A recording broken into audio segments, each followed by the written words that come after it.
मैत्रिणींनो, आज आपण बनवणार आहोत हरभऱ्याची भाजी। सुरुवात करूया भाजी तयार करायला। सर्वप्रथम आपल्याला तेल टाकायचे। आता आपण त्याच्यात टाकणार आहोत थोडीशी मोहरी। अशी मोहरी आपली आता तडतडली आहे।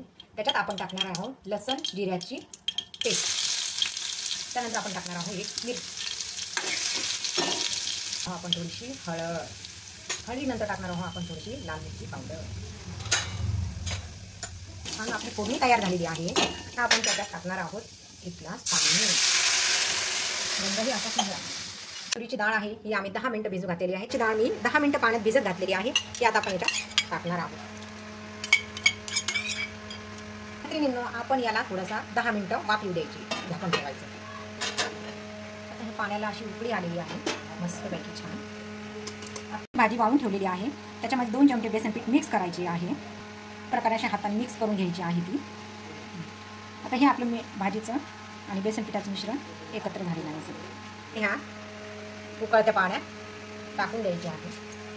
मस्तपैकी असं छान हटायचं आहे। हटल्यानंतर याला पुन्हा एक 10 मिनिटं वाफ येऊ द्यायची। झाकण ठेवूया। मस्तपैकी आपण भाजी हटलेली आहे।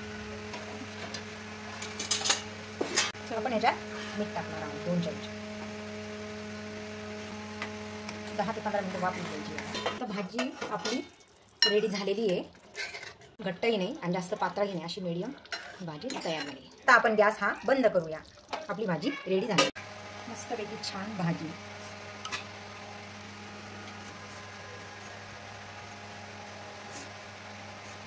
कांदा,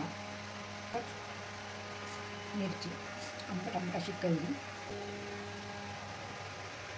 कशी वाटली तुम्हाला आजची रेसिपी? आम्हाला कमेंट करून नक्की सांगा।